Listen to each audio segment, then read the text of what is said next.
క్రీస్తునందు ప్రియమైన దేవుని బిడ్డలారా, మీరందరూ పరిశుద్ధ బైబిల్ గ్రంథంలో నుండి యోహాను సువార్త 15వ అధ్యాయం అందరూ తీసి మీరు దయచేసి ఉంచుకోవాల్సిందిగా మనం చేస్తున్నాను. ప్రార్థన చేసుకుందాం.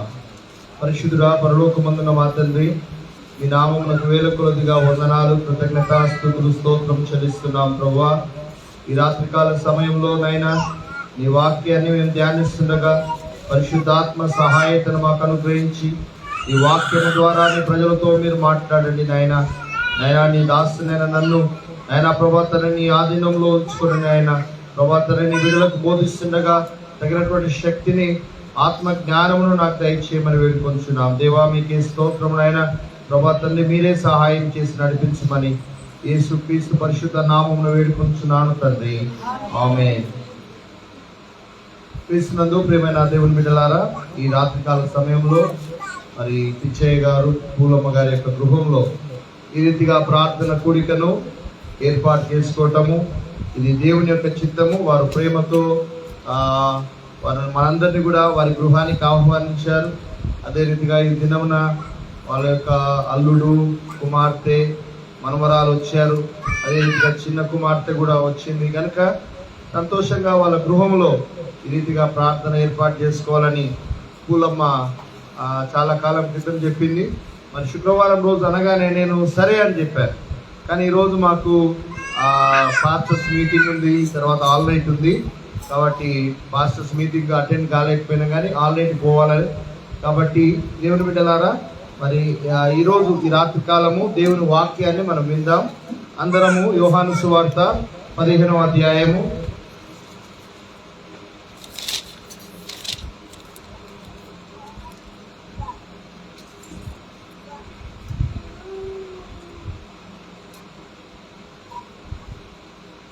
7వ వచనం నుంచి చదువుకుందాం.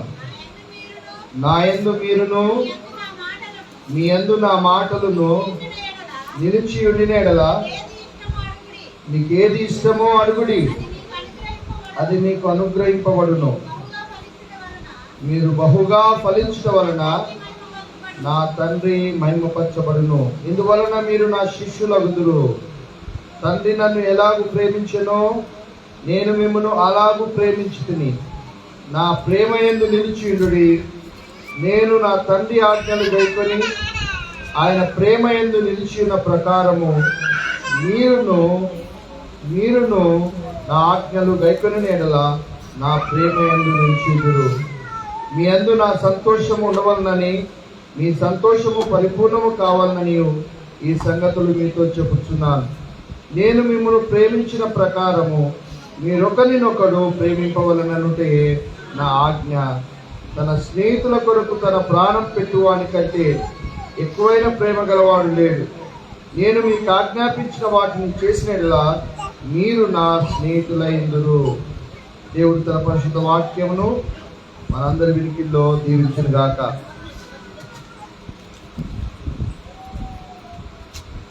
ఏమైనా దేవుని బిడ్డలారా, ఇక్కడ యేసు ప్రభు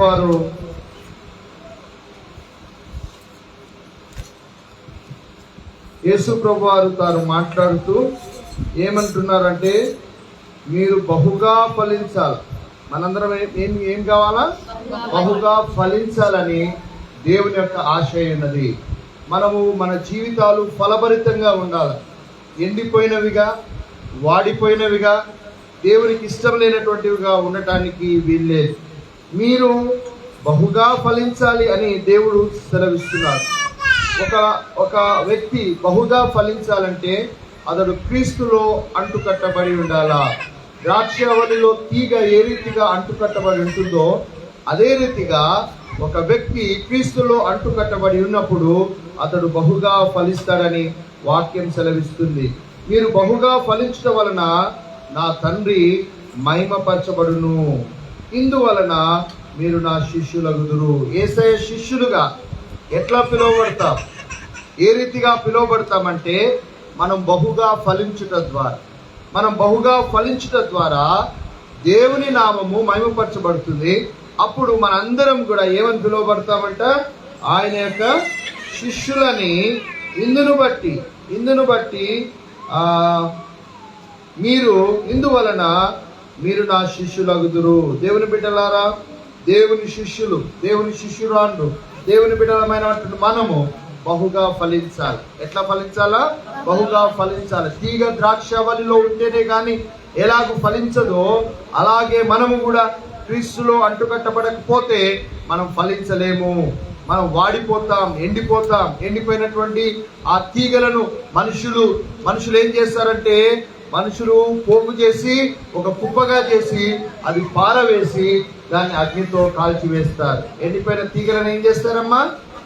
అగ్నిలో కాల్చబడుటకే గాని మరి దేనికి పనికిరావు. కనుక మనందరం బహుగా ఫలించాలని దేవుడు సెలవిస్తున్నాడు. అదే రీతిగా యేసు ప్రభు, నేను తండ్రి ఆజ్ఞలు గైకొన్నాను, మీరు కూడా నా ఆజ్ఞలు గైకొనాలి. నేను నా తండ్రి ఆజ్ఞలు గైకొని ఆయన ప్రేమ యందు నిలిచిన ప్రకారము మీరును నా ఆజ్ఞలు గైకొనేలా నా ప్రేమ యందు నిలిచిందురు. దేవుడు యేసు ప్రభు వారి తండ్రి ఏ రీతిగా చెప్పాడో ఆ రీతిగా నడుచుకున్నాడు, ఆ రీతిగా ప్రవర్తించాడు. ఆయన ప్రేమ యందు ఆయన నిలిచి ఉన్నాడు. అదే ప్రకారంగా మీరు నా ఆజ్ఞలను గైకొనేలా మీరు కూడా నా ప్రేమ యందు నిలిచి ఉందురని ప్రభు వారు చెప్తున్నారు. అదే రీతిగా దేవుని బిడ్డలారా, నేను మిమ్మును ప్రేమించిన ప్రకారము మీరొకరినొకడు ప్రేమింపవలననుటే నా ఆజ్ఞ. దేవునికి స్తోత్రం, హల్లెలూయా. యేసు ప్రభు వారు ఒక ఆజ్ఞ ఇస్తున్నాడు, ప్రజలందరికీ ఇస్తున్నాడు, ఇక్కడ కూర్చున్నటువంటి మనందరికీ ఇస్తున్నాడు. ఆయన శిష్యురాలుగా ఉన్నటువంటి ప్రతి వారికి యేసు ప్రభు ఇస్తున్నటువంటి ఆజ్ఞ ఏంటంటే, నేను మిమ్మును ప్రేమించిన ప్రకారము మీరొకరినొకడు ప్రేమింపవలనంటే నా ఆజ్ఞ. తన స్నేహితుల కొరకు తన ప్రాణం పెట్టువాని కంటే ఎక్కువైన ప్రేమ గలవాడు ఎవడునూ లేడు. నేను మీకు ఆజ్ఞాపించిన వాటిని చేసినడలా మీరు నా స్నేహితులైందురు. దేవుని బిడ్డలారా, దేవుడు ఏమంటున్నాడు? దేవుడు ఆజ్ఞాపించిన వాటిని చేస్తే మనము ఆయనకి ఏమై ఉంటాము? స్నేహితులమై ఉంటాం, ఫ్రెండ్స్గా ఉంటాం. యేసు ప్రభుకు ఫ్రెండ్గా ఉండాలని ఎంతమందికి ఆశ ఉన్నది? యేసు ప్రభు యొక్క స్నేహితురాలిగా, యేసు ప్రభు యొక్క స్నేహితునిగా ఉండాలని ఎంతమంది ఆశ ఉన్నది? దేవుని బిడ్డలారా, అట్టి ఆశ నీకుంటే యేసు ప్రభు చెప్తున్నాడు ఏంటంటే, మీరు నా ఆజ్ఞలను గైకొనాలా. ఏం చేయాలా? నేను మిమ్మల్ని ప్రేమించిన ప్రకారము మీరొకరినొకడు ప్రేమింపవలనంటే నా ఆజ్ఞ. తన స్నేహితుల కొరకు తన ప్రాణం పెట్టువాని కంటే ఎక్కువైన ప్రేమ గలవాడు ఎవడునూ లేడు. నేను మీకు ఆజ్ఞాపించిన వాటిని చేసిన ఎడల మీరు నా స్నేహితులైందురు. దేవుడు ఆజ్ఞాపించిన వాటిని చేస్తే ఆయన స్నేహితులుగా ఉంటాం. మీరు నాకు శిష్యులైందురు. అమ్మా, ఏమన్నాడు దేవుడు ఇందాక? మీరు బహుగా ఫలించుట ద్వారా దేవుడు మహిమపరచబడతాడు. అప్పుడు మీరు నాకు ఏమై ఉంటారు? శిష్యులై ఉంటారు. ఆ శిష్యులని యేసు ప్రభు వారు ఏమని పిలిచాడంటే, మీరు నా స్నేహితులై ఉంటారు. ఏమంటున్నాడు ప్రభు వారు? ఎవరు స్నేహితులై ఉంటారు? నా ఆజ్ఞలను గైకొంటే మీరు నాకు స్నేహితులై ఉంటారు. కాబట్టి దేవుని ఆజ్ఞలను గైకొన్నప్పుడు దేవునికి మనం ఏమై ఉంటాము? స్నేహితులమై ఉంటాము. దేవుని ఆజ్ఞలు కష్టమైనవి కావు, అవి సులువైనవి. దేవుని ఆజ్ఞలు ఎలాంటివని వాక్యం చెప్తుంది? సులువైనవని దేవుని వాక్యము మనకు సెలవిస్తుంది. కనుక దేవుని బిడ్డలారా, మనమందరం కూడా మనము ప్రేమించాలి. ఇతరులను ఏం చేయాలి? మనము ప్రేమ కలిగి ఉండాలి. ఇతరుల పట్ల ఏం కలిగి ఉండాలి? మనము ప్రేమ కలిగి ఉండాలి. ప్రేమ కలిగి ఉన్నప్పుడు ఆయనకు స్నేహితులమై ఉంటాం. ఆయన ఆజ్ఞలు గైకొన్నప్పుడు ఆయనకు స్నేహితులమై ఉంటాం. దేవుని బిడ్డలారా, నీలో ప్రేమ ఉన్నదా? ఇది ప్రశ్న. నీలో ఏమున్నది? ప్రేమ ఉన్నదా? మరి తన ప్రేమించేటువంటి వారు, ప్రేమ కలిగినటువంటి వారు తన స్నేహితుని కొరకు ప్రాణం పెడతారు. స్నేహితుడి కొరకు ఏం చేస్తారు? తన స్నేహితుని కొరకు ప్రాణం పెట్టువాని కంటే ఎక్కువైన ప్రేమ గలవాడు ఎవడైనా ఉన్నాడా? లేడు. ఎవరు పెట్టారు ఆ ప్రాణము? యేసు ప్రభు వారు పెట్టారు. యేసు ప్రభు వారు నీ కొరకు, నా కొరకు ఆయన సిలువలో తన ప్రాణాన్ని పెట్టినట్టుగా వాక్యంలో మనం చూస్తున్నాం. దేవుని బిడ్డలారా, యేసు ప్రభు మనకిచ్చినటువంటి ఆజ్ఞ ఏంటంటే, మీరు ఒకరినొకరు ఏం చేయాలా? ప్రేమించాలా, ప్రేమ కలిగి ఉండాలా. అది దేవుడు మనకిస్తున్నటువంటి ఆజ్ఞ అయినది. ప్రేమ దేవుని బిడ్డలారా, మరి ప్రేమ నీలో ఉన్నదా? ప్రేమ అంటే మరి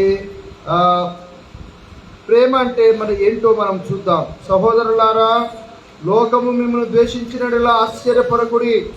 మనము సహోదరులను ప్రేమించుచున్నాము గనక మరణములో నుండి జీవములోనికి దాటి ఉన్నాము. ప్రేమ లేనివాడు మరణమందు నిలిచి ఉన్నాడు. ప్రేమ లేనివాడు ఎక్కడున్నాడమ్మా? మరణమందు నిలిచి ఉన్నాడు. ఇంకా మరణంలోనే ఉన్నాడు, మరణమందే నిలిచి ఉన్నాడు. ప్రేమ కలిగి ఉండాలని దేవుని వాక్యం సెలవిస్తున్నది. ఇది ఎక్కడుందంటే యోహాను మొదటి పత్రికలో 3వ అధ్యాయంలో మనం చదువుతున్నాం. అదే రీతిగా దేవుని బిడ్డలారా, ప్రేమ లేనివాడు మరణమందు నిలిచినాడు. తన సహోదరుని ద్వేషించువాడు నరహంతకుడు. దేవుని బిడ్డలారా, జాగ్రత్తగా వినండి. ఏమని చెప్తున్నాడు దేవుడు? ప్రేమకు ఆపోజిట్ ఏంటిది? ద్వేషించడం. ప్రేమించకుండా ఇతరులను మనం ద్వేషిస్తే, ప్రేమించకుండా ఇతరుల పట్ల మనం ద్వేషాన్ని కలిగి ఉంటే మనల్ని దేవుడు మనకిచ్చేటువంటి ఒక బిరుదు, మనకిచ్చేటువంటి ఒక మాట, దేవుడు చెప్పేటువంటి మాట ఏంటంటే నరహంతకులు. ఎవరైనా మనిషిని చంపేసారా? ఇక్కడ కూర్చున్న వాళ్ళు అమ్మా, మనిషిని చంపిన వాళ్ళు ఎవరైనా ఉన్నారా? కానీ ఎవరైనా సహోదరుని కానీ, ఇతరులను కానీ, మన స్నేహితులను కానీ, మన బంధువులను కానీ, మన రక్త సంబంధికులను కానీ, మన వాడలో ఉన్నటువంటి వారిని కానీ, మన సంఘంలో ఉన్నటువంటి వారిని కానీ, ఎవరినైనా నువ్వు ద్వేషిస్తూ ఉంటే దేవుని బిడ్డలారా, దేవుడు చెప్పేటువంటి మాట ఏంటంటే నీవు నరహంతకుడివే. మనిషిని హత్య చేసినటువంటి వానితో సమానమే. కాబట్టి ద్వేషించకూడదు. కానీ మనం ఏం చేస్తున్నాడు దేవుడు అంటే ప్రేమించమని దేవుడు కోరుకుంటున్నాడు. తన సహోదరుని ద్వేషించువాడు నరహంతకుడు. ఏ నరహంతకుని యందు నువ్వు నిత్య జీవం ఉండదని మీరెరుగుదురు. చాలా ప్రమాదకరమైన విషయాలు మనం చదువుకుంటున్నాం. దేవుని బిడ్డలారా, ఎవరైనాను సహోదరుని ద్వేషిస్తే వాడు నరహంతకుడు అని ఉన్నాడు. ఆ నరహంతకుని యందు నిత్య జీవం ఉండదు. చచ్చిపోయిన తర్వాత ఏముంటది? మనకు ఏముంటదమ్మా? చెప్పండి, ఏముంటది చచ్చిపోయిన తర్వాత? దేవుని బిడ్డలకు నిత్య జీవం ఉంటుంది. కానీ నీ సహోదరుని గనక, నీ సహోదరుని గనక, నీ వారిని గనక ఎవరినైనా నీవు ద్వేషిస్తూ ఉంటే, నీవు ద్వేషం కలిగి ఉంటే, వాళ్ళ మీద కక్ష కలిగి ఉంటే, అసూయ కలిగి ఉంటే, పగ కలిగి ఉంటే, నీవు వాళ్ళని చీ అనుకుంటుంటే ఇప్పుడు నిత్య జీవం ఉండదు. ఇక్కడ కూర్చున్న ప్రతి వారితో దేవుడు మాట్లాడే విషయం ఏంటంటే నీవెవరినైనా ద్వేషిస్తున్నావా? నువ్వెవరినైనా ద్వేషిస్తే నీలో నిత్య జీవం లేదు, నీకు నిత్య జీవం లేదు అని దేవుని వాక్యం సెలవిస్తుంది. ఎందుకంటే నీవు నరహంతకునిగా దేవుని దృష్టిలో ఉన్నావు. దేవుని దృష్టిలో ఏమైనావు? నీవు నరహంతకునిగా. ఈ రాత్రి కాలము మనల్ని మనం పరీక్షించుకోవాలా. దేవుడు మనందరితో మాట్లాడుతున్న విషయం ఏంటంటే మనం ప్రేమ కలిగి ఉండాలా. మరి ప్రేమ తన సహోదరుని కొరకు ప్రాణం పెడుతుంది. అలాంటి ప్రేమ కలిగి ఉంటుంది. కాబట్టి ఎవరైనా ద్వేషించేవారుగా ఉంటే వారు నరహంతకునిగా ఎంచబడ్డాడు, వారిలో నిత్య జీవం ఉండదని దేవుని వాక్యం మనకు సెలవిస్తుంది. ఆయన మన నిమిత్తము తన ప్రాణం పెట్టిన కనుక దీని వలన ప్రేమ ఎట్టిదని తెలుసుకొచ్చున్నాము. మనము కూడా సహోదరుల నిమిత్తము మన ప్రాణం పెట్ట బదులమై ఉన్నాం. అమ్మా, దేవుని నమ్ముకున్నటువంటి బిడ్డలు అందరూ వినాలి. యేసయ్య మనల్ని ప్రేమించి మన కొరకు ఏం పెట్టాడు? తన ప్రాణాన్ని పెట్టాడు. మనం కూడానంట ఇతరుల కొరకు ప్రాణం పెట్టేంతగా ఉండాలంట. ఏదైనా అవసరత వస్తే కానీ, ఏదైనా కష్టం ఉంటే కానీ, మరి ప్రాణం అంటే చచ్చిపోవాలని కాదు, అంటే అంతగా వాళ్ళ కొరకు సహాయపడేటువంటి వారంగా ఉండాలి. కింది వచనాల్లో ఉన్నది ఏమని ఉందంటే ఈ లోకపు జీవనోపాధి గలవాడేయండి తన సహోదరునికి లేమి కలుగుట చూచియు అతని ఎడల ఎంత మాత్రమును కనికరము చూపని వాని యందు దేవుని ప్రేమ ఎలాగు నిలుచును? అమ్మా, ఈ లోకంలో జీవనోపాధిని కలిగి ఉండి అన్ని మనకు సమృద్ధి ఉండి మరి మంచిగా మనకు వెళ్తూ ఉన్నది. మనం వెళ్తూ ఉన్న సమయంలో మరి తన సహోదరునికి ఎవరికైనా, మన ఇంటి పక్కన వాళ్ళకే కావచ్చు, మన చుట్టుపక్కల వాళ్ళకే కావచ్చు, నీకు తెలిసిన వారికే కావచ్చు, వాళ్ళకు లేమి కలుగుట చూచియు అతని ఎడల ఎంత మాత్రమును కనికరము చూపని వాని యందు దేవుని ప్రేమ ఎలాగూ నిలుచును. దేవుని ప్రేమ ఎట్లా ఉంటుంది, వాళ్ళ మీద ఎట్లా ఉంటుంది, వాళ్ళలో ఎట్లా ఉంటుంది, అన్ని నీకున్నాయి. నీవేమో ఎవరికి సహాయపడతలేదు, ఎవరి మీద ప్రేమ చూపిస్తలేదు, ఎవరి మీద కనికరం చూపెడతలేదు, వాళ్ళకు లేమి కలిగి ఉన్నది, వాళ్ళను ఆదుకోవట్లేదు. అలాంటి వారి మీద దేవుని ప్రేమ ఎలాగూ నిలుచును అని వాక్యము మనకు సెలవిస్తున్నది. దేవుని బిడ్డలారా, మరి అంత మాత్రమే కాకుండా ఏమంటున్నా, దేవుని ప్రేమ ఎలాగూ నిలుచును, చిన్నపిల్లలారా మాటతోనూ నాలుకతోనూ కాక క్రియతోనూ సత్యముతోనూ ప్రేమింతము. మాటతోనూ నాలుకతోనూ కాక క్రియతోనూ సత్యముతోనూ ప్రేమింతము. ప్రేమించే ప్రేమ ఎట్లా ఉండాలంటే మాటతో కాదు, క్రియతో సత్యముతో మనం ప్రేమించాలి. ఎట్లా ప్రేమించాలి? చిన్నపిల్లలారా మాటతోనూ నాలుకతోనూ కాక క్రియతోనూ సత్యముతోనూ ప్రేమించము. క్రియారూపకంగా ప్రేమను చూపెట్టాలా. మాటతోనూ నాలుకతోనూ అమ్మా మంచిగా ఉండండి, మంచిగా అని చెప్తున్నాను. మా బిర్యానీ మంచిగా అని నేను చెప్తున్నా. నీకు ఆకలి అవుతుంది బాగా, బిర్యానీ నీ దగ్గర డబ్బులు లేవు, ఏం లేవు, మంచిగా తిను, సంతోషంగా వెళ్ళిరండి, బాగా వెళ్ళిరండి. మీ దగ్గర ఛార్జీకి లేవు, ఛార్జీకి లేకున్నా పోయిరా మంచిగా పోయిరా, మంచిగా లగ్జరీ బస్ అయ్యా పోయిరండి అని చెప్తున్నా. ఉట్టిదే మాటలు కదా, మాట ఉట్టిదే. ఆయన దగ్గర లేవు డబ్బులు, ఆయన పోవటానికి లేదు. ఆయనకి ఏం చేయాలి నేను? అయ్యో ఆయన ఛార్జీకి లేనట్టున్నాయి కదా బస్సులో పోతానికి, కాబట్టి ఆయనకి సహాయపడాలి. మాటతోనూ నాలుకతో చెప్పడం ఈజీగా చెప్పొచ్చు. మాటతోనూ నాలుకతోనూ కాక క్రియతోనూ సత్యముతోనూ ప్రేమించము. సత్యం మనం లోపల ఒకటి పెట్టుకొని బయటకు ఒకటి మాట్లాడుతూ ప్రేమను చూపెట్టకూడదు. క్రియతోనూ సత్యముతోనూ క్రియారూపకంగా ప్రేమించాల. ప్రేమ ఎట్లా ఉండాలమ్మా? క్రియారూపకంగా ఉండాల. దేవుడు ఎవరైతే ద్వేషిస్తారో, ద్వేషించేటువంటి వారికి నిత్య జీవం లేదు, ద్వేషించేటువంటి వారు నరహంతకులుగా దేవుడు ఎంచుతున్నాడు. అయితే మనం ప్రేమను చూపెట్టాలా. ఆ ప్రేమను ఎట్లా చూపెట్టాలంటే మాటతోనూ నాలుకతోనూ కాకుండా క్రియతోనూ సత్యముతోనూ ప్రేమిద్దాము. హల్లెలూయా, హల్లెలూయా. దేవుని బిడ్డలారా, యేసయ్య ఎంతగా ప్రేమించాడు మనల్ని. ఆయన మన కొరకు ప్రాణం పెట్టాడు, మనతో ప్రాణం పెట్టాడు. ఏది కావాలంటే అది ఇస్తున్నాడు. యేసయ్య మనల్ని ఎంతగానో ప్రేమిస్తున్నాడు. మీ యందు నా మాటలను, మీ యందు నా యందు మీరును, మీ యందు నా మాటలను నిలిచి ఉండేలా మీకు ఏది ఇష్టమో అడుగుడి, అది మీకు అనుగ్రహిస్తానని దేవుని వాక్యం సెలవిస్తుంది. అంటే దేవుని మాటలు మన యందు ఉండి దేవుని వాక్యానుసారంగా మనం నడుచుకున్నప్పుడు అద్భుత కార్యాలు జరుగుతాయి, ఆశ్చర్య కార్యాలు జరుగుతాయి. మనం ఊహించిన దానికంటే, ఆలోచించిన దానికంటే అత్యధికమైనటువంటి దీవెనను మనం పొందుకుంటాం. అంత మాత్రమే కాకుండా మనకు అన్ని సమకూడి జరిగేటట్టు దేవుడు చేస్తాడు. కాబట్టి దేవుని బిడ్డలారా, దేవుని వాక్యం సత్యమైనటువంటిది. దేవుని నా యందు మీరును, మీ యందు నా మాటలు. యేసయ్య మాటలు మనలో నిలిచి ఉండాలా. యేసయ్య చెప్పినట్టుగా మనం చేయాలా. యేసు ప్రభు నడుచుకున్నట్టుగా మనం నడుచుకోవాలా. మన సొంత కార్యాలే కాకుండా ఇతరులకు కూడా సహాయపడాలి. నీకు జీవనోపాధి కలిగి ఉండి నీ సహోదరునికి లేమి కలుగుట చూచి ఏమాత్రం సహాయపడను వాని యందు దేవుని ప్రేమ ఎలాగూ నిలుస్తుంది. కాబట్టి మాటతోనూ నాలుకతోనూ కాక క్రియతోనూ సత్యముతోనూ ప్రేమిద్దాము. దేవునికి స్తోత్రం. హల్లెలూయా, హల్లెలూయా. దేవునికి స్తోత్రం. దేవుని బిడ్డలారా, కాబట్టి మనం క్రియారూపకంగా ప్రేమించాలా. ఎవరిని ద్వేషించకూడదు. ఎవరిని ఏం చేయకూడదమ్మా? ద్వేషించకూడదు. అందరి ఎడల కనికరం కలిగి ఉండాలా.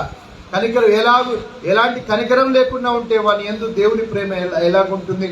దేవుడు కోరుకు ఉత్తమమైనటువంటి దేవుడు కోరుకునే విషయం ఏంటంటే, మనం గత వారంలో మనం నేర్చుకున్నాం. శుక్రవారం రోజు ఆరాధనలో ఉపవాస ప్రార్థన దేవునికి ఇష్టమైనది ఏంటంటే న్యాయముగా నడుచుకొనుట, కనికరమును ప్రేమించుట, దీన మనస్సు కలిగి దేవుని దగ్గర నడుచుకొనుట దేవుడు ఉత్తమమైనటువంటి మార్గము అని దేవుడు చెప్పాడు. కాబట్టి కంపాషన్ ఉండాల, కనికరం ఉండాల. ఇతరుల పట్ల వెంటనే కనికరపడేటువంటి మనస్తత్వము దేవుని బిడ్డలమైనటువంటి మనకు ఉండాలని దేవుడి రాత్రి కాలము మన జ్ఞాపకం చేస్తున్నాడు. ప్రియమైన దేవుని బిడ్డలారా, మరి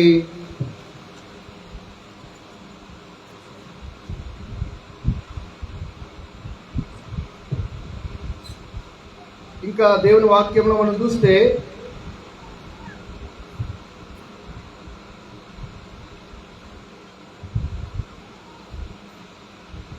4వ అధ్యాయం 7వ వచనం, ప్రియులారా మనం ఒకరినొకడు ప్రేమించము, ఏలయనగా ప్రేమ దేవుని మూలముగా కలుగుచున్నది. ప్రేమించు ప్రతి వాడును దేవుని మూలముగా పుట్టినవాడై దేవుని ఎరుగును. ఇక్కడ రెండు విషయాలు మనకు కనబడుతున్నాయి.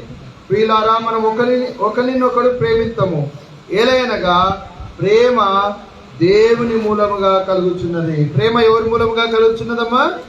దేవుని మూలముగా కలుగుచున్నది. ప్రేమించు ప్రతివాడు దేవుని మూలముగా పుట్టినవాడై దేవుని ఎరుగును. ప్రేమ కలిగినటువంటి వాడు దేవుని మూలముగా పుట్టినవాడై, దేవుడు అంటే తెలిసినటువంటి వాడై ఉంటాడు. సత్సంబంధం దేవునితో కలిగినటువంటి వాడై ఉంటాడు. దేవుని ఎరగనటువంటి వారిలో ప్రేమ ఉండదు.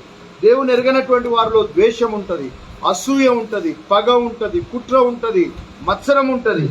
కానీ దేవుని వాక్యం ఏం చెప్తుందంటే, దేవుని మూలంగా పుట్టినవాడే వాడు దేవుని ఎరిగినటువంటి వాడు.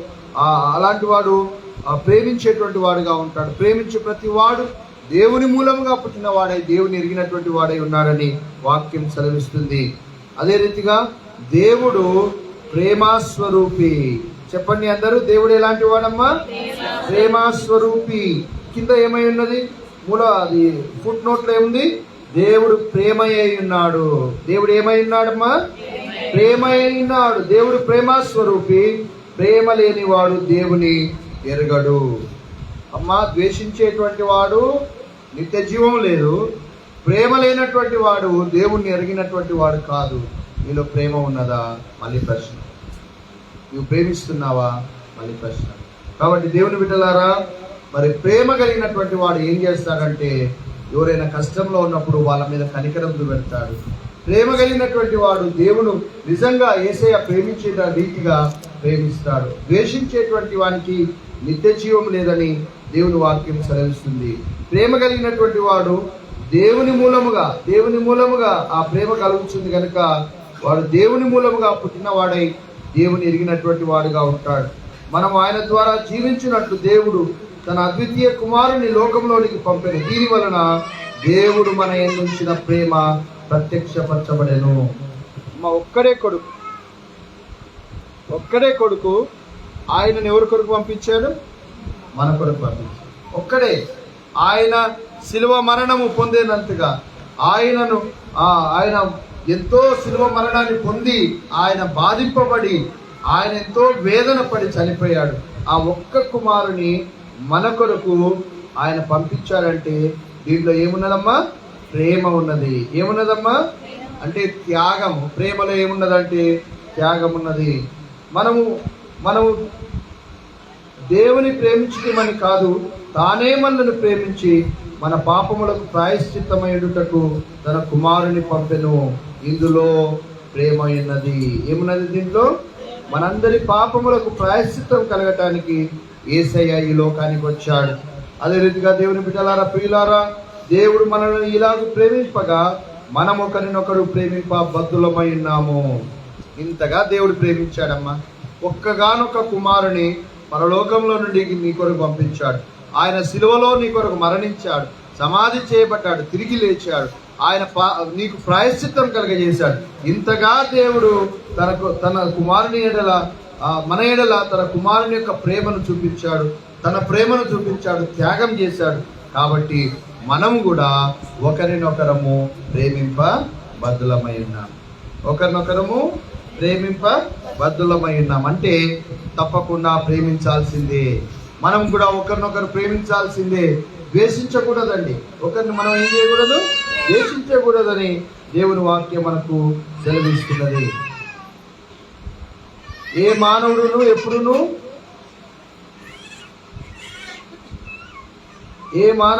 దేవుణ్ణి ఎప్పుడునూ చూచి ఉండలేదు.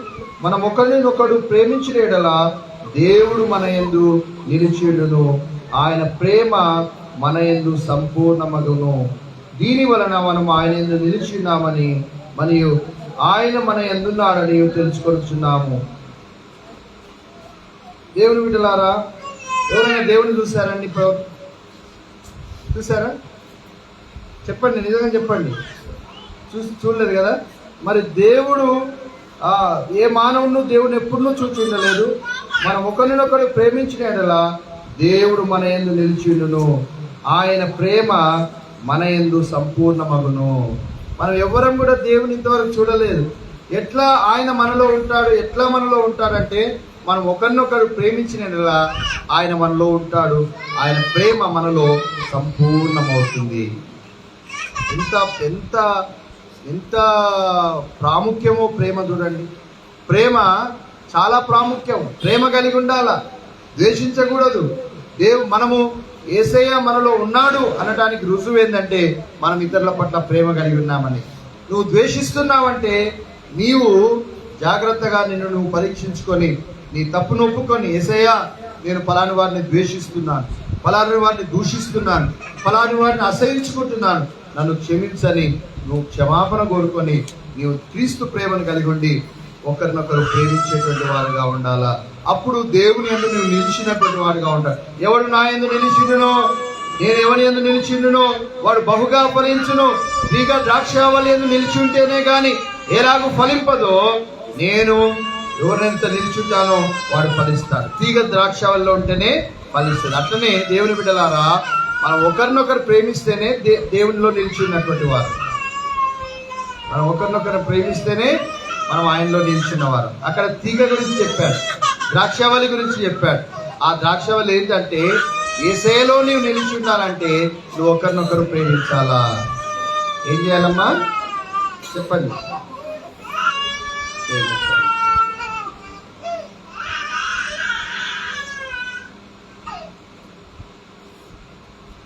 సరే, ఇంకొక విషయం చెప్పి 2 విషయాలు చెప్పి నేను ముగిస్తాను. దేవుడు ప్రేమ స్వరూపి అయి ఉన్నాడు. దేవుడు ఏమై ఉన్నాడు? మన ఎడల దేవుని ఉన్నత ప్రేమను మనం ఎరిగిన వారమై దాన్ని నమ్ముకొని ఉన్నాము. దేవుడు ప్రేమ స్వరూపి. ఇందాక కూడా చెప్పాము కదా, దేవుడు ఎలాంటి వాడమ్మా? ప్రేమ స్వరూపి అయి ఉన్నాడు. ప్రేమ యందు నిలిచిండు వాడు దేవుని యందు నిలిచి ఉన్నాడు, దేవుడు వాని యందు నిలిచి ఉన్నాడు. ఎవరైతే ప్రేమ కలిగి ఉంటారో వారి యందు దేవుడు నిలిచి ఉన్నాడు, వారిలో దేవుడు ఉంటాడని దీని యొక్క అర్థము. అయితే మనం దేవుని ముందు ప్రేమించినామా? దేవుడే మనల్ని ప్రేమించాడా? దేవుడే మనల్ని ప్రేమించాడు కదా. దేవుడే మనల్ని ప్రేమించాడు. ఆయన మొదట మనలను ప్రేమించను కనుక మనము ప్రేమించుచున్నాము. యేసయ్యనే మనల్ని మొదట ప్రేమించాడు. కాబట్టి మనం కూడా ఆయనను ప్రేమించుచున్నాం. అయితే దేవుని బిడ్డలారా, ఎవడైనను ఇక్కడ కూర్చున్నటువంటి వారిలో మనమందరం ఎవడైనను నేను దేవుని ప్రేమించుచున్నానని చెప్పి, ఎంతమంది ప్రేమిస్తున్నారు యేసయ్యను? ఒకసారి చేతులు ఎత్తుతారా? అందరు చూడాలి. యేసయ్యను ఎంతమంది ప్రేమిస్తున్నారు? వెరీ గుడ్, చాలా సంతోషం. దేవుని ప్రేమించు వారలారా, మీ అందరికి ఒక ప్రశ్న. దేవుని ప్రేమిస్తున్నామని చెప్పుకుంటున్న వారలారా, మీ అందరికి ఒక ప్రశ్న దేవుడు వేస్తున్నాడు. ఏంటంటే, ఎవడైనాను నేను దేవుని ప్రేమించుచున్నానని చెప్పి తన సహోదరుని ద్వేషించిన ఎడల అతడు అబద్ధికుడగును. చాలా మంది అబద్ధాలు చెప్తున్నారు. ఈరోజు అబద్ధం చెప్పిన వాళ్ళు చాలా మంది ఉన్నారు.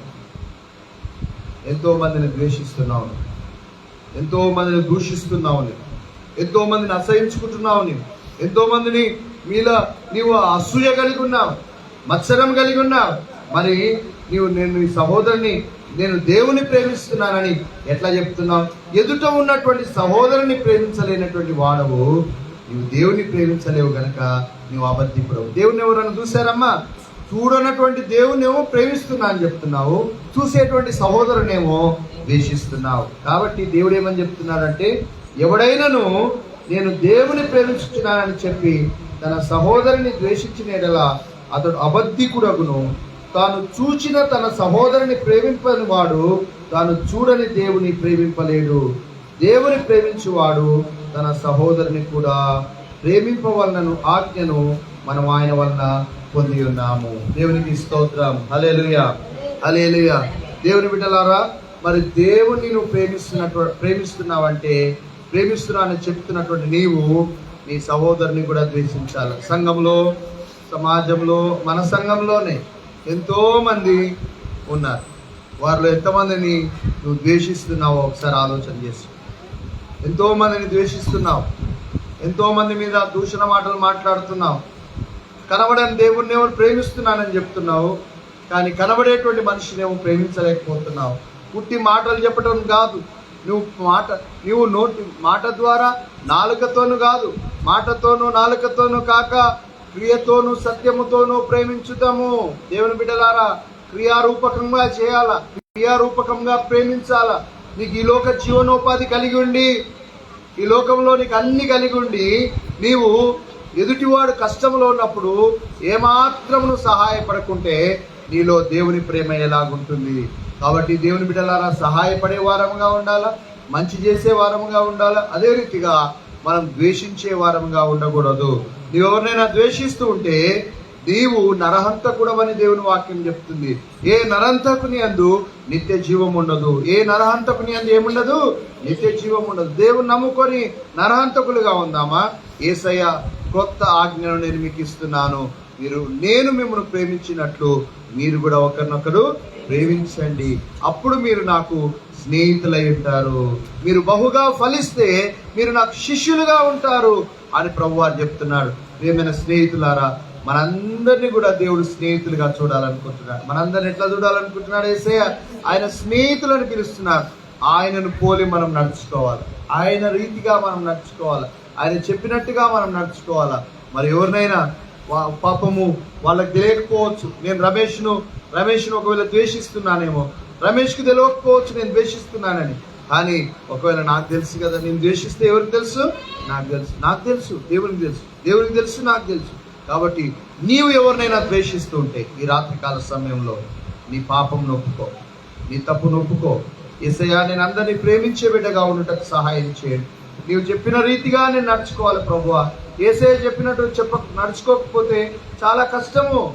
కాబట్టి దేవుని ప్రేమించేటువంటి వారికి, దేవుణ్ణి ఎవరైతే ప్రేమిస్తారో వారు ఎదుటి వారిని కూడా ప్రేమించవాలన్న ఆజ్ఞను దేవుడు మనకి ఇచ్చి ఉన్నాడు. అయితే ఎవరైనా నువ్వు దేవుని ప్రేమించు వారికి, ఆయన సంకల్పము చొప్పున పిలువబడిన వారికి మేలు కలుగుటకై సమస్తమును సమకూడి జరుగుతున్నవని మనం ఎరుగుదుము. దేవునికి స్తోత్రం, హల్లెలూయా. ప్రతిది కూడా సమకూడి జరిగించబడుతుంది. దేవుని బిడ్డలారా, దేవునికి ఇష్టంగా మనం ఉన్నప్పుడు అది కీడు జరిగినట్టే కనబడ్డా అది కూడా దేవుడు మేలుకై చేస్తాడు. ప్రతిది కూడా సమకూడి జరిగేటట్టు దేవుడు చేస్తాడు. మరి యోసేపు యొక్క జీవితంలో కూడా అతడు గుడ్డలో పడ్డాడు, అమ్మివేయబడ్డాడు, ద్వేషింపబడ్డాడు. అయినా అవన్నీ కూడా సమకూడి అతనికి మంచి జరిగేటట్టే దేవుడు చేశాడు. హల్లెలూయా, దేవుని స్తోత్రం. దేవుని బిడ్డలారా, కాబట్టి మన జీవితంలో మనం నేర్చుకోవాల్సింది ఏంటంటే ఎవరిని ద్వేషించకూడదు. ఎవరిని ఏం చేయకూడదమ్మా? ద్వేషించకండి, దూషించకండి, చెడ్డ మాటలు మాట్లాడకండి, బూతులు మాట్లాడకండి. బూతులైనను, సరసోక్తులైనను, పోకిరి మాటలైనను దేవుడికి ఇష్టమైనవి కావు. వీటన్నిటి మానివేసి ఒకరిని ప్రేమిస్తున్నామంటే క్షమించాలి. ప్రేమించేటువంటి వారు నిజమైనటువంటి ప్రేమలో ఏముంటుందంటే క్షమించేటువంటి గుణం ఉంటుంది, క్షమాపణ, క్షమించేటువంటి మనస్సు ఉంటుంది. కనుక ఇతరులు మన ఎడల తప్పిదం చేసిన ఎడల వాళ్ళ తప్పులను మనం ఏం చేద్దాము? క్షమిస్తాం. ఎందుకంటే మనం అంతకంటే ఘోరమైన తప్పులు చేసిన యేసయ్య మనల్ని క్షమించాడు. యేసయ్య మనల్ని ఏం చేశాడు? క్షమించాడు. కనుక ప్రియమైన దేవుని బిడ్డలారా, దేవుని ప్రేమ, ఆయన అద్వితీయ కుమారుని మన పాపముల కొరకు ఈ లోకానికి పంపాడు. కనుక మొదట ఆయన ప్రేమను కనపరిచాడు. ఆయన మన కొరకు ప్రాణం పెట్టాడు. ఒకరి కొరకు ప్రాణం పెట్టు వారికంటే ఎక్కువైనటువంటి ప్రేమ గల వారు ఎవరు లేరు. కనుక దేవుని బిడ్డలారా, అలాంటి ప్రేమను మనం ఈ లోకంలో చూపెడదాం. ఎవరి ఎడలమ్మా? మొదటిగా మన కుటుంబంలో, మన ఇంటి వారి ఎడల చూపెడతాం. ఎవరి ఎడల చూపెడతాము? మన ఇంటి వారు. తర్వాత మన సంఘంలో చూపెడతాం. సంఘంలో ఒకరినొకరు ద్వేషించుకోవద్దు, అందరి ప్రేమ. అదే రీతిగా మన బంధువుల ఎడల చూపెడతాం, అన్యుల మధ్యలో కూడా చూపెడతాం. ప్రేమ కలిగి మనం ముందుకు సాగుదాం. మరి కొరింథీయులకు రాసిన పత్రికలో 13వ అధ్యాయంలో ప్రేమను గురించి వ్రాయబడి ఉంది. ఆ విషయాలు ఎవరైనా చదివితే అవి చదువుకొని మనం ముగించుకున్నాం.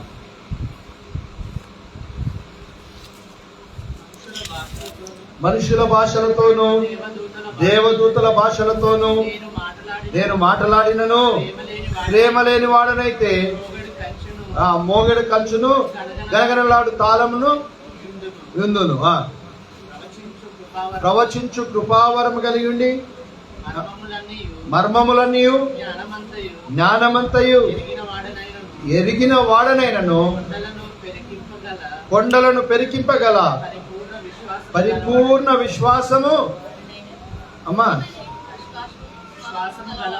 గలవాడనైనను ప్రేమ లేని వాడనైతే నేను వెళ్తున్నమ్మా. దేవదూతల భాషలతోను అనేకమైన భాషలతోనూ మాట్లాడినను ప్రేమ లేని వాడనైతే నేను వెళ్తున్నాను. గనగనలాడుతాను, ఏదో మాట్లాడుతున్నాను కానీ నాకు వల్ల లాభం లేదు. నాలో ఏముండాలా? ప్రేమ ఉండాలి. అదే రీతిగా ప్రవచించు కృపావరము కలిగి ఉండి జ్ఞానమంతయు తెలివంతయు అన్ని కలిగి ఉన్నా కూడా ప్రేమ లేని వాడనైతే నేను వెళ్తున్నాను. ఏ జ్ఞానం ఉన్నా, ఎంత తెలివి ఉన్నా, ఎంత వివేచన ఉన్నా, నేను దేవుని నుంచి నేను ప్రవచించేటువంటి కృపావరం కలిగి ఉన్నా కూడా దేవుని బిడ్డలారా నాలో ప్రేమ లేకపోతే నేను వెళ్తున్నాను. తర్వాత చదవండి. బీదల పోషణ కొరకు నా ఆస్తి అంతయు ఇచ్చినను, నా శరీరం అప్పగించినను ప్రేమ లేని వాడినైతే నాకు ప్రయోజనమేమీ లేదు. అమ్మా, నీ ఆస్తి అంత ఇచ్చేసిన బీదల పోషణ కొరకు చాలా డబ్బు ఇస్తే, అరే ప్రేమ గల వల్ల ఇస్తారు కదా. ఇందాక చెప్పారు కదా, జీవనోపాధి కలిగినట, జీవనోపాధి లేకుండా లేమి కలిగి ఉన్నటువంటి వానికి ఇస్తే కదా ప్రేమ అని చెప్పారు అని అనొచ్చు. కానీ దేవుని బిడ్డలారా, నేను ఒకరికి ఇచ్చి కూడా వాళ్ళని ద్వేషించవచ్చు. నేను వాళ్ళకి ఇవ్వచ్చు, కానీ వాళ్ళని ద్వేషిస్తూ ఉంటే, వాళ్ళని అసహించుకుంటూ ఉంటే, వాళ్ళ మీద మత్సరం కలిగి ఉంటే దానిలో ప్రేమ కాదు. ప్రేమ ఏం చేస్తుందో కింది వచనాల్లో మనం చూస్తాం. చదవండి. ప్రేమ దీర్ఘకాలము సహిస్తుంది. హల్లెలూయా, హల్లెలూయా. ప్రేమ దీర్ఘకాలం సహిస్తుంది, దయ చూపించును. ప్రేమ మత్సరపడదు. ఒక్క నిమిషం. ప్రేమ దీర్ఘకాలం సహిస్తుంది, ఇతరుల మీద దయ చూపిస్తుంది, మత్సరపడదు. అన్నలు ఎందుకు అమ్మారు? యేసయ్యను సిలువకు ఎందుకు అప్పగించారు? వారు మత్సరపడి యేసయ్యను సిలువకు అప్పగించారు. అన్నలు యోసేపుని ఎందుకు అమ్మారు? వారు మత్సరపడి అన్నను తమ్ముని అమ్మేశారు, సహోదరుని అమ్మేశారు. ఈ రీతిగా మత్సరం కలిగి ఉండదు. ప్రేమ డంబముగా ప్రవర్తించదు. నేను నాది నేను అన్నట్టుగా అది ఉండదు. తగ్గించుకుంటుందా? అది ఉప్పొంగదు. అమర్యాద కలిగి ఉండదు. అమర్యాదగా నడవదు. ఇతరులతో అమర్యాదగా మాట్లాడదు. ఇష్టం వచ్చినట్టు మాట్లాడదు. కాబట్టి ప్రేమ కలిగినటువంటి వారు మర్యాదగా మాట్లాడతారు. ఎట్లా మాట్లాడాలి? మనందరము జాగ్రత్త, అందరు వినాలా. ఎదుటి వారితో ఎట్లా మాట్లాడాలండి? చెప్పండి, ఎట్లా మాట్లాడాలా? ఎదుటి వాడు మనల్ని దూషిస్తున్నా, ద్వేషిస్తున్నా, అసహించుకుంటున్నా, మన మీద కాని మాటలు కల్పిస్తున్నా, లేకపోతే ఇంకా ఏదైనా అంటున్నా, వాళ్ళతో మాత్రం మనం ఎట్లా మాట్లాడాలా? మర్యాదగా మాట్లాడాలా. దయచేసి వినండి దేవుని మాటలు. ఎట్లా మాట్లాడాలంట? అమర్యాదగా మాట్లాడకూడదు. ప్రేమ అమర్యాదగా మాట్లాడదు. స్వప్రయోజనం విచారించుకునదు, త్వరగా కోపపడదు. దేవుని బిడ్డలారా, మనలో చాలా సార్లు మనం త్వరగా కోపపడతాం. స్వప్రయోజనం విచారించుకో. నాకేమైనా లాభం ఉంటేనే నేను చేస్తా, నాకేమైనా ప్రయోజనం ఉంటే నాకేం ప్రయోజనం అని చాలా మంది తప్పిస్తుంటారు. ఆమెకు సహాయపడితే నాకేం ప్రయోజనం, అతనికి సహాయపడితే నాకేం ప్రయోజనం అని అనుకుంటారు. కానీ ప్రేమ స్వప్రయోజనమును విచారించుకున్నది. త్యాగం ఉంటుంది ప్రేమలో. అపకారమును మనసులో పెట్టుకున్నదు. మనసులో ఉండండి అమ్మా. అపకారం చేస్తే ఎవరైనా అపకారంకు ఏం చేయాలా? ఉపకారం చేయాలి. దేవుని వాక్యం ఏంది?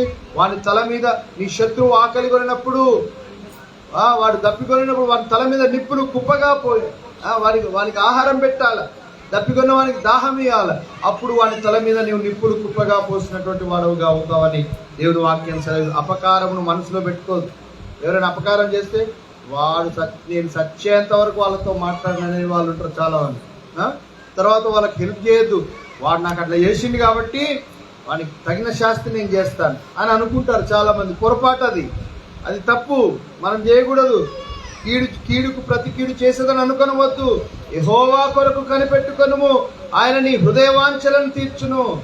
మనం కీడుకి ఏం చేయాలనుకుంటామమ్మా? ప్రతి కీడు చేయాలనుకుంటాం. చేయకూడదు. అది ఎవడు ప్రతి కీడు చేయకూడదు. యెహోవా కొరకు కనిపెట్టుకో, పగ తీర్చుకొనుట నా పని అని ప్రభువు చెప్పాడు. కనుక కీడుకు ప్రతి కీడు మనం చేయకూడదు.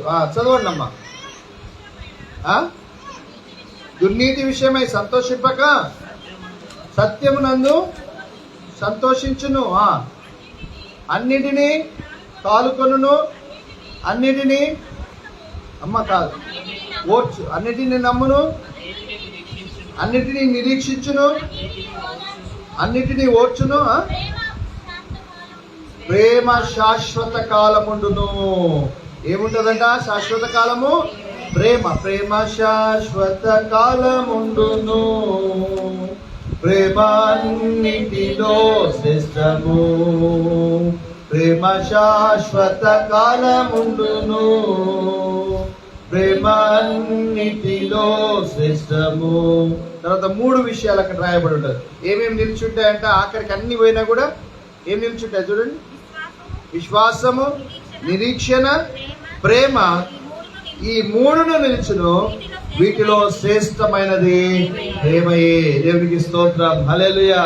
ఇవన్నీ తరిగిపోయినా, పైన చెప్పినవన్నీ కూడా నువ్వేమేమి చెప్పినా, ఎంత గొప్ప చేసినా అవన్నీ నిలిచిపోతాయి. కానీ ఏమేమి ఉంటాయంట? విశ్వాసము, నిరీక్షణ, ప్రేమ, ఈ 3 నిలుస్తాయి.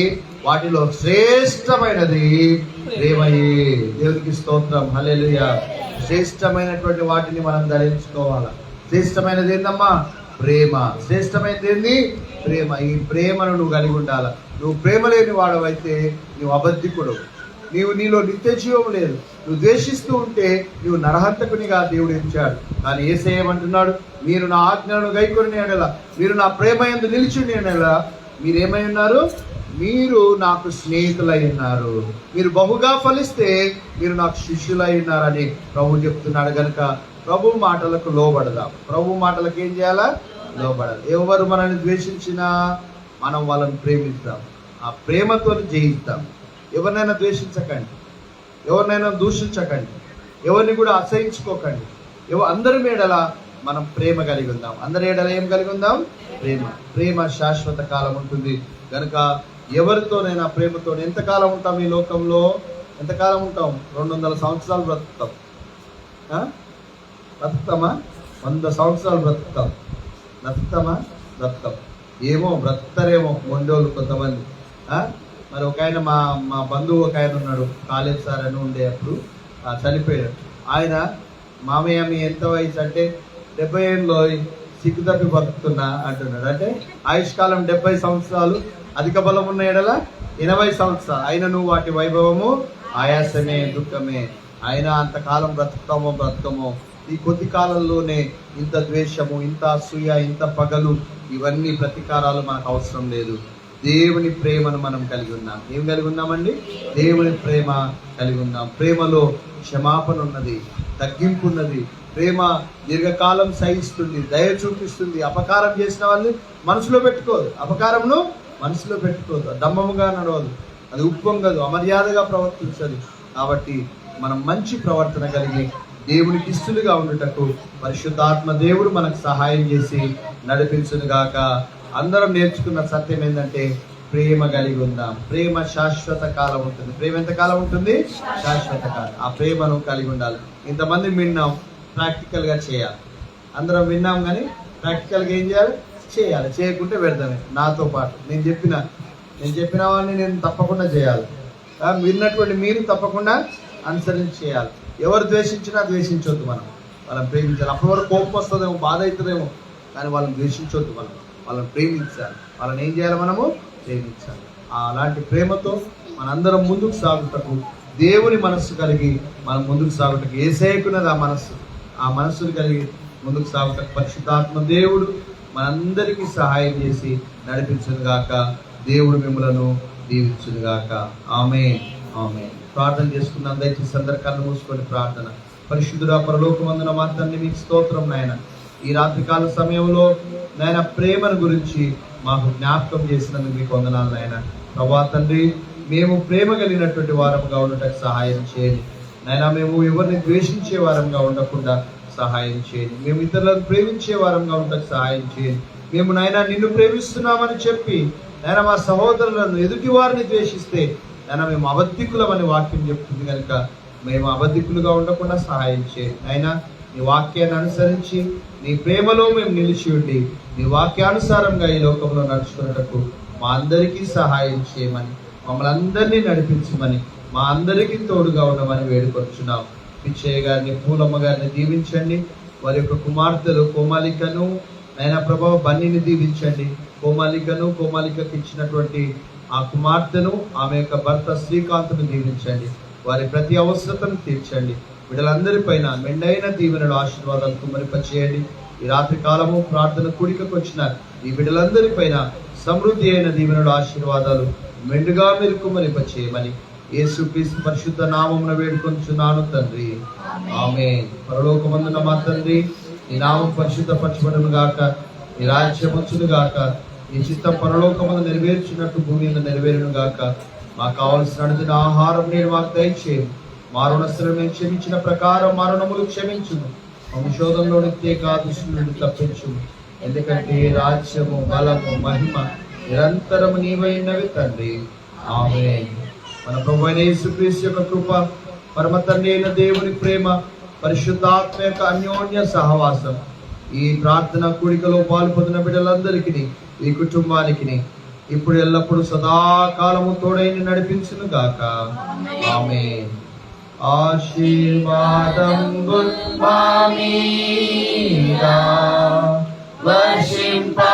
వర్షింపజేయుమీశా, ఆశతో నమ్మియున్నాము నీ సత్య వాగ్దానము. ఈ మాటి మీద కృమ్మారించుము దేవా, బ్రహ్మణ ప్రేమ వర్షము కృమ్మారించుము దేవా. అందరికీ వందనాలండి. దేవుడు మిమ్మల్ని అందరినీ దీవించుగాక, ఆమేన్.